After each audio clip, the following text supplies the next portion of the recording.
fasen waarover ze zelf nog niet geïnformeerd waren. Omdat wij als instelling, inderdaad, ja, wij wachten tot wanneer een beslissing officieel is. Wat dikwijls voor problemen zorgde. Medewerkers die bij de RVA werken, die wellicht in hun omgeving ook vragen krijgen die je niet kunnen op antwoorden, maar erger nog, ons eigen klantencontactcentrum dat overspoeld wordt op zulke momenten en dat eigenlijk minder weet dan wat er in de pers staat. En dus dat is een belangrijk obstakel geweest. Belangrijk dus dat die tweestand, hoe noemt je dat nu weer al, strijd of zo, of spreidstand, sorry, ja. Tussen enerzijds dat je inderdaad je uiteraard moet houden aan wat officieel is, en anderzijds tijdig informeren. Niet alleen tijdig informeren, maar ook tijdig alles te kunnen uitwerken. Uw aanpassing van uw programma's, uw aanpassing van de instructies. Dus dat was een grote moeilijkheid en daar hebben we dan toch wel, nadat we daar toch gekregen, over gecommuniceerd, dus, en in afspraak met het kabinet wel, maar dat we dan toch echt wel zo snel mogelijk probeerden informatie te verspreiden. Ik herinner me dat ik zelf nog met directeurs van entiteiten heb gebeld om te zeggen van kijk, dat komt eraan, het is nog niet officieel, maar het zal die richting uitgaan, zodanig dat ze kunnen plannen. Dus vandaar toch al communiceren, als er nog geen officiële beslissing was, minstens al intern. De rest extern, dat ging echt heel, heel snel.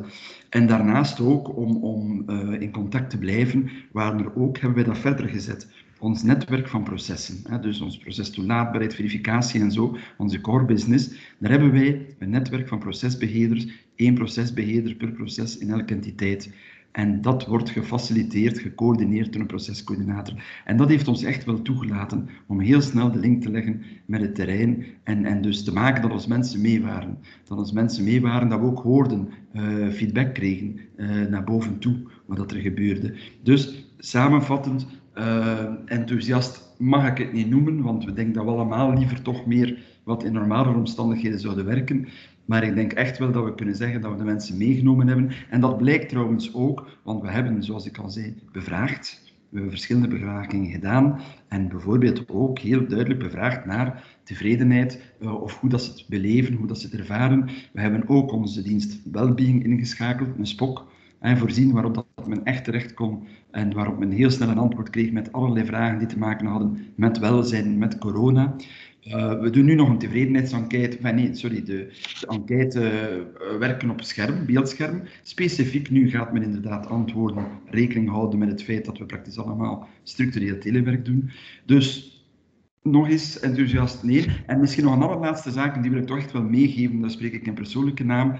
Als er iets is waarvan dat ik spijt heb, dat is dat we eigenlijk zo weinig kunnen doen voor onze mensen. Ik weet het, in de zorg, daar is het pas crisis en die zetten zelfs hun eigen leven op het spel. Maar ik vind ook onze medewerkers, en vooral dan de medewerkers die sinds het begin maart zijn blijven komen naar het kantoor, omdat als er geen dossiers gescand worden, ook geen dossiers kunnen worden uitgewerkt en dus onderbrekingen in de betalingen komen, dat we daar zo weinig kunnen voor doen. En kijk ook eventjes naar de collega's van BOZA. Ik weet dat als we daar op vergaderingen over spreken, dat we iedere keer botsen op wettelijke beperkingen. Om ook maar iets te doen voor onze medewerkers die ook niet in gemakkelijke omstandigheden werken, thuis en onder werkdruk staan. Voilà, daarmee ga ik het afronden hier. Hoe dat dan een antwoord was. Ja, heeft iemand van de community... Was dat een antwoord voor jullie? Of willen jullie graag nog ergens iets meer weten, doorvragen over iets? Of hebben jullie een antwoord gekregen? Het woord is aan jullie, hè? Ja, inderdaad. Zeg het, hè? Ja, als ik mag, Mark, ik herinner mij dat u over een aantal 800 mensen gesproken hebt tijdens die vorige presentaties. Dus dat zijn veel mensen die hebben moeten leren hoe op afstand werken enzovoort. Is er daar iets die kan aan ons gezegd worden over de aanpak? Dus het is voor mij zoveel mensen die plots moesten begeleid worden of hun weg moeten vinden. Dat zijn nieuwe manieren van werken. En hier spreken wij van meer dan 800 mensen. Dat is veel. Voilà, dat is mijn vraag.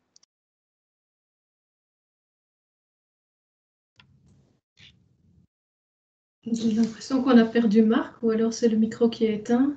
Mais autrement, je peux... Ja, sorry, ik was... Je vous laisse la parole. Marc Bon, is terug. désolé, j'ai raté Jean-Noël, votre question. Allez. Pour moi, je peux y répondre si vous voulez. Oui, ok. C'était la question sur les Merci. 800 collaborateurs qui n'ont pas eu l'occasion, enfin, qui n'avaient jamais eu l'occasion de télétravailler avant le début de la période de confinement.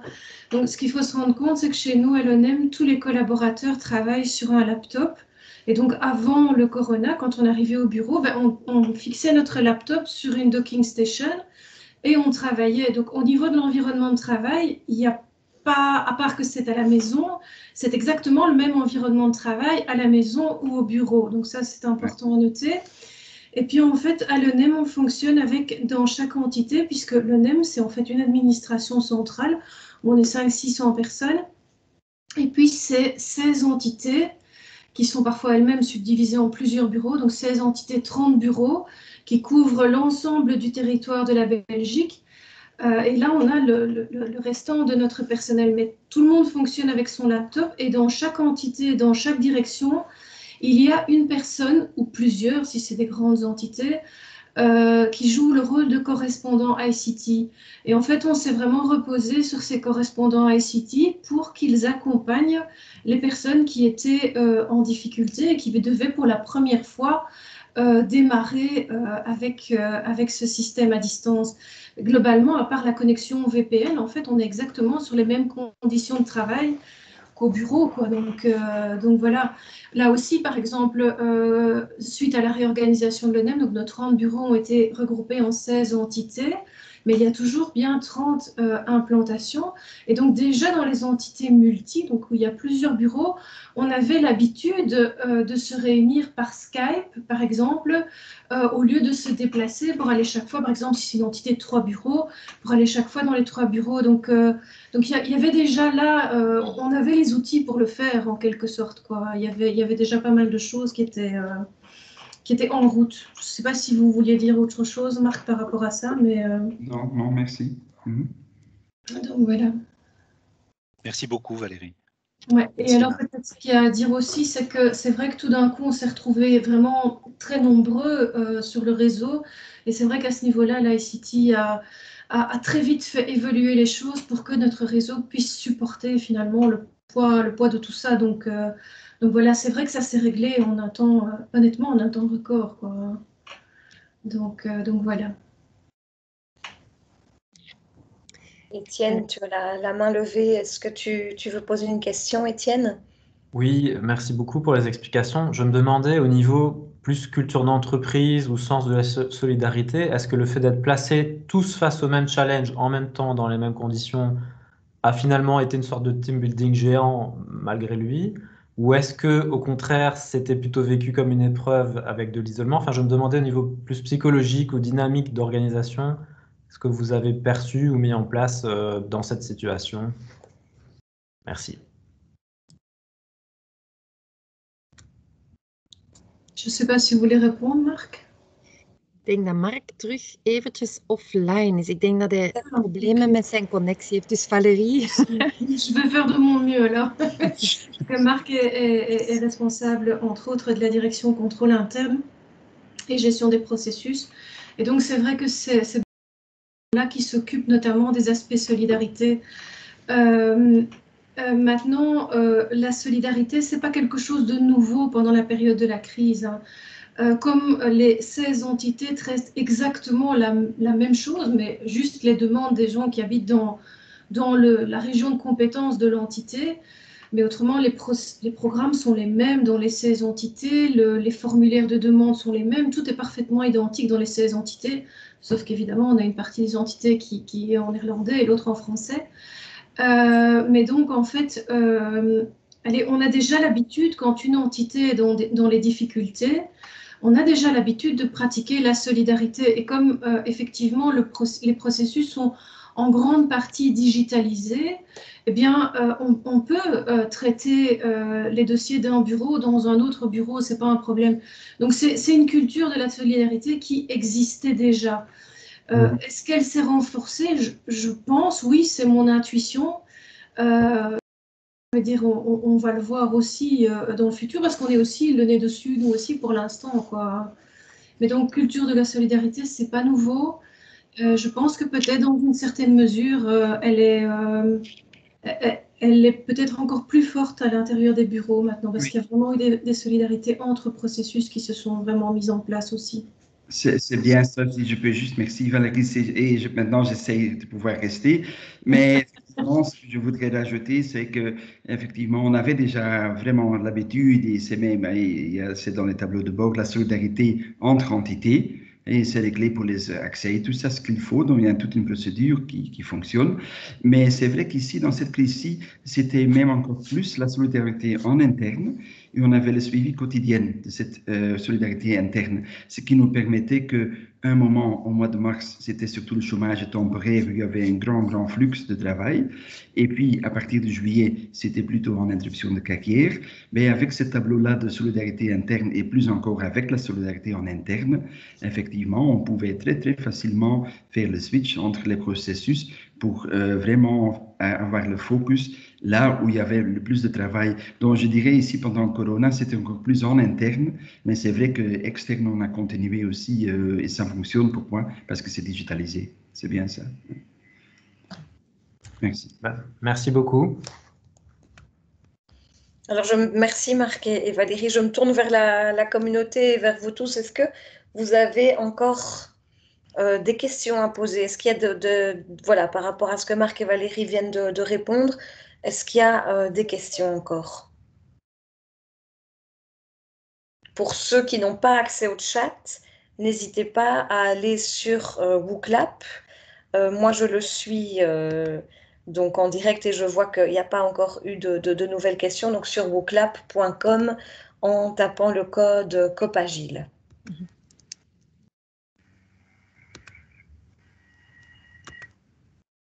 Ah ben voilà, Annelise partage l'écran, parce que je sais qu'il y a quelques personnes qui participent là maintenant et qui n'ont pas accès au chat. Donc n'hésitez pas je suis le WooClap pour pouvoir faire le lien pour Valérie et Marc. Ou sinon, Annelise, on remonte les questions qui ont déjà été posées par la communauté et on repasse alors à la question que Valérie a préparée, hein, si je ne me trompe pas. C'est juste? Oui, enfin, on a réfléchi un petit peu puisqu'on avait quand même vu les questions du WooClap aussi, donc c'était effectivement, on a eu l'occasion d'en parler un petit peu, quoi.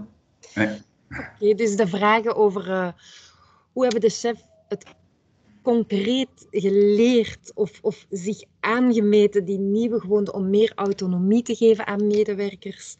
En welke concrete en zichtbare veranderingen zijn er op het gebied van autonomie en vertrouwen? Het zijn twee woorden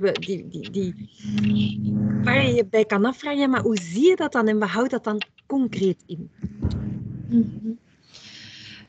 Alors, je pense que quelque part, les chefs se sont retrouvés confrontés à cette réalité qui était qu'ils étaient obligés d'accorder plus d'autonomie et de faire confiance à leurs collaborateurs puisqu'ils ne pouvaient plus être à côté d'eux dans le même bureau pour voir ce qui se passe. Donc oui, gérer à distance, ça implique de laisser plus d'autonomie et de faire confiance. Alors après, ce n'est pas des notions qui sont nouvelles non plus dans notre culture d'organisation. Donc notamment la confiance, c'est une valeur qui fait partie depuis très longtemps de nos valeurs officielles, je vais dire de celles qu'on a formulées en tant que telles. Ce qu'il y a peut-être à dire au niveau de la confiance, c'est qu'elle marche dans les deux sens, c'est-à-dire que ce n'est pas uniquement le chef qui doit faire confiance à ses agents, mais c'est les agents qui doivent pouvoir avoir confiance en leur chef aussi. Donc voilà, je veux dire, dans cette période-ci, ben, c'est une réalité, c'est une nécessité, ça s'est imposé. Et on a vu que ça a été possible parce qu'on a vu qu'on a continué à garantir nos résultats et que le travail a pu continuer à être fait. Alors, pour le reste, c'est aussi quelque chose qu'on travaille beaucoup via d'autres canaux. Donc, par exemple, on est en train de développer, on a développé un modèle de culture managériale, plutôt une nouvelle version de notre modèle de culture managériale. Donc, c'est quelque chose qui est prêt et qui est vraiment quelque part quelque chose qui concernent les chefs directement, donc ce sont les compétences attendues du dirigeant, mais dans ce document, on reprend aussi sous chaque compétence les comportements concrets qui sont attendus de chaque dirigeant. Donc c'est prêt, mais c'est on hold au niveau de la communication. En tout cas, pendant qu'on est en période de crise, on va essayer de relancer ça au niveau de l'année prochaine, quoi. Alors, pour le reste, pendant la crise, on a quand même investi dans ce domaine-là aussi. Par exemple, on a fait une enquête auprès des chefs sur les contacts sociaux. Donc, on avait fait ça déjà en avril. Et donc, c'est vrai que les résultats ont été communiqués, notamment au processus support. On a diffusé des bonnes pratiques auprès des directeurs et auprès des gestionnaires de support. On a aussi, par exemple, une formation online auquel on peut s'inscrire en interne, donc via notre Centre national de formation depuis peu de temps et qui concerne l'accompagnement et le coaching à distance. Autrement, dans les cartons, on a par exemple aussi pour l'instant le développement de nouveaux modules à distance de ce qu'on appelle la formation Tram Starter. Donc Tram, c'est pour trajet de management et Starter, c'est pour les jeunes qui commencent.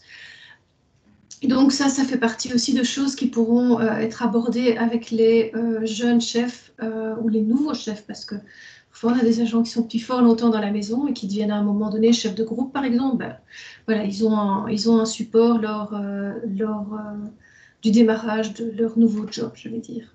Donc voilà. Donc ça, c'est un peu l'idée générale, quoi.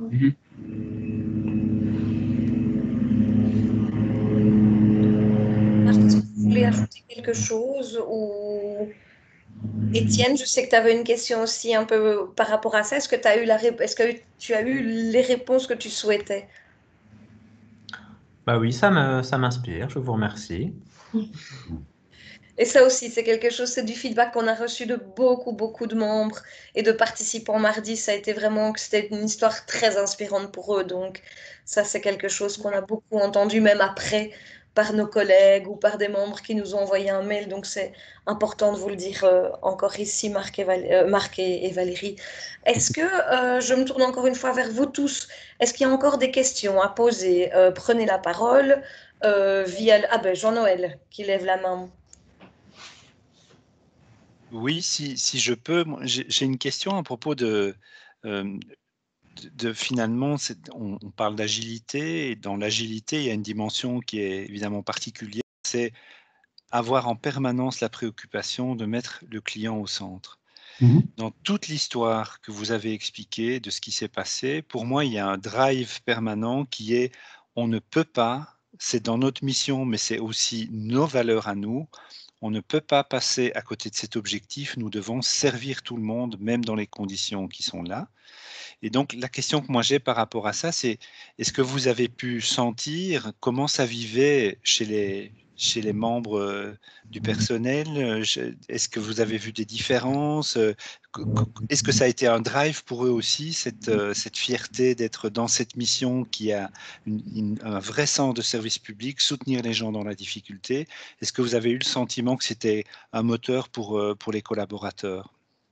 Oui, si je peux. Oui, en effet, hein, je pense que la meilleure façon pour le constater, c'est que effectivement, ces drives-là, on l'a vu chez les gens qui ont travaillé, mais au-delà de leurs heures, qui ont vraiment pensé. On a demandé des volontaires pour travailler le week-end quand il fallait.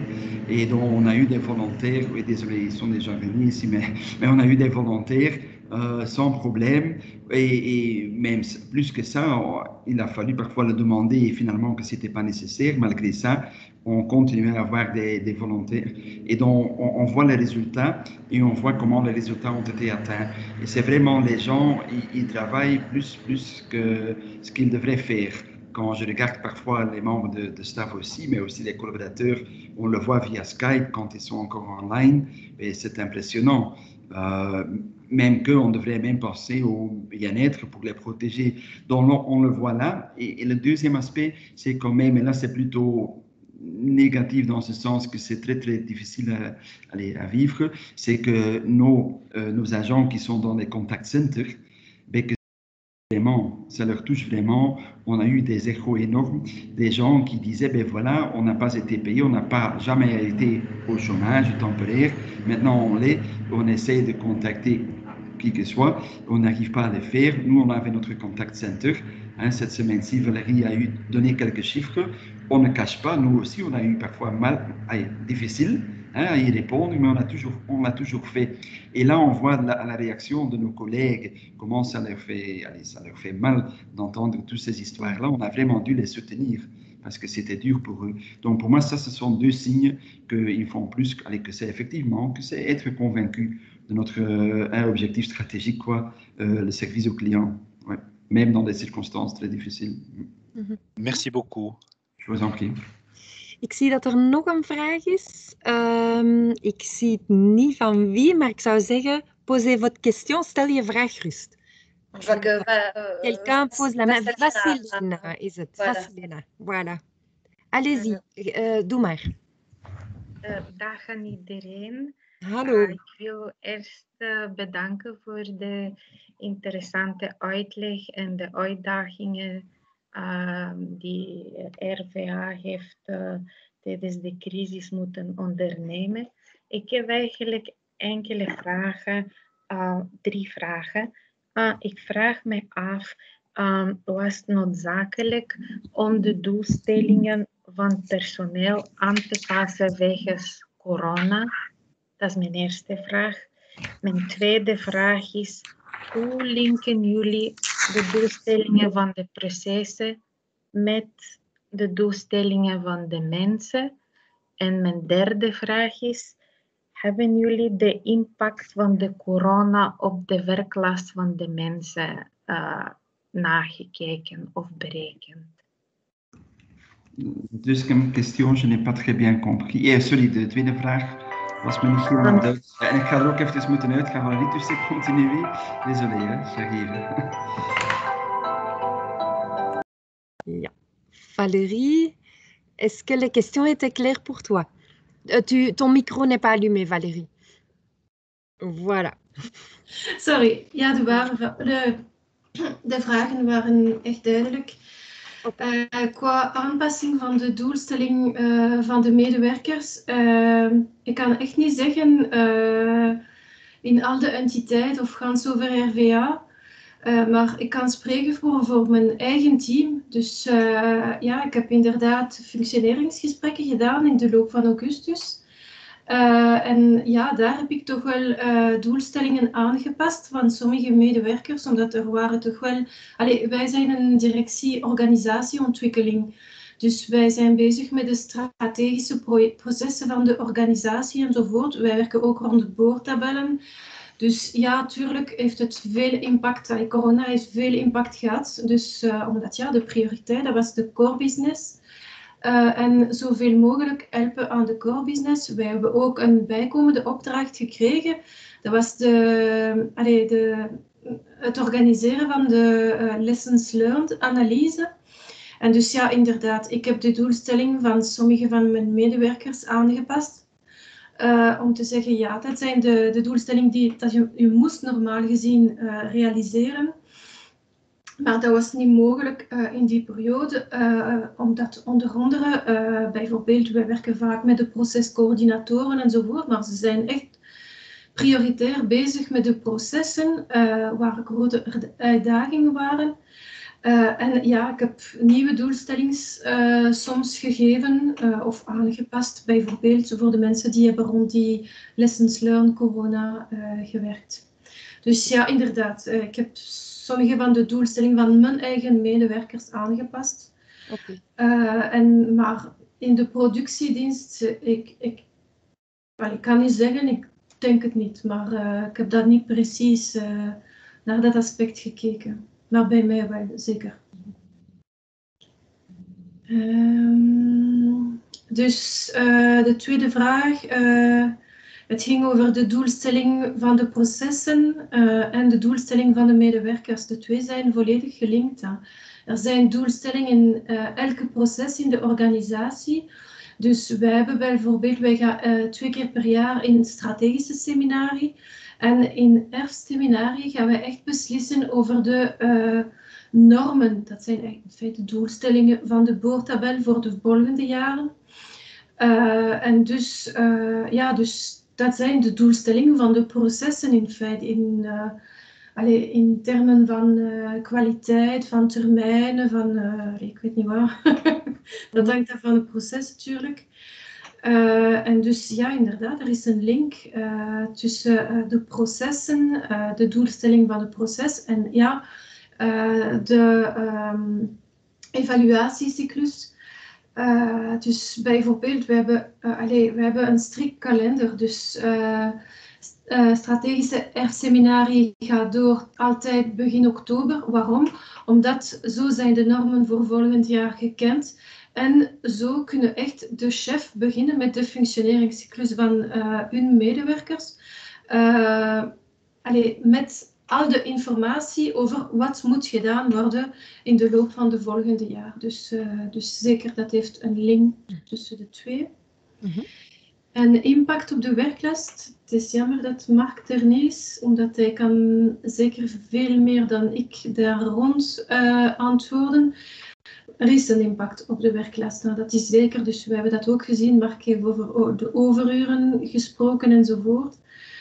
Maar precieze antwoord met... Mark moet vertrekken. Een precieze antwoord met cijfers kan ik hier plots in een keer niet geven. Dus dat is niet mogelijk op zo'n korte termijn. Maar dat heeft zeker een impact gehad.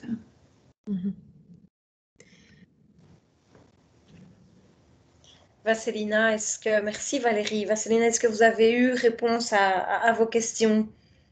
Ja, heel veel bedankt Valérie. Ik denk dat het duidelijk was. Bedankt. Merci Valérie. Et Marc qui doit nous quitter malheureusement. Et de toute façon, il est l'heure aussi de clore cette séance de questions-réponses qui devait durer une petite demi-heure. Elle a été enregistrée, on la déposera de toute façon sur le forum. Pour la suite, juste, on se permet avec Anis de vous rappeler... de vous rappeler notre prochain événement qui se tiendra le 12 novembre. Vous avez certainement reçu l'invitation ce matin. Et donc, le 12 novembre, on reçoit Théo Bail, qui est le juge d'instruction au tribunal de Malines et qui viendra nous raconter tout ce qu'il a mis en place pour permettre aux détenus d'assister à leurs audiences en ligne, en vidéoconférence. Et puis, évidemment, Anis, la suite continue sur notre forum. Ja, daar kan je nog steeds de filmpjes met de andere Agile Stories bekijken, reageren. Je kan daar eventueel, mochten er toch nog vragen zijn, we hebben nu veel vragen gehoord en Mark en Valérie hebben veel kunnen concretiseren, maar mocht je nog ergens mee zitten, kan je via het forum nog een reactie of een vraag opschrijven. Ook op de andere verhalen uiteraard. En 12 november zien we elkaar... voor een nieuw Agile verhaal, het verhaal van de rechtbank van Mechelen. Voilà. En attendant le 12 novembre, n'hésitez pas donc à réagir et même à partager, si vous le voulez, vos histoires sur notre forum. Valérie, un immense merci pour votre disponibilité et vos réponses et votre travail de préparation aussi. On remerciera Marc par mail vu qu'il a dû partir. Et puis, merci à vous tous d'avoir participé à une deuxième séance de questions-réponses. Et voilà. We zijn een kop agile. Hè? Op 2 dagen tijd hebben we een vraag- en antwoord sessie kunnen opzetten dankzij jullie wendbaarheid allemaal. En inderdaad, Mark en Valérie, super hard bedankt. Ja, un grand merci à tous. Passez une très bonne après-midi et un bon week-end. Dag allemaal, tot de 12e. Dag. Dag.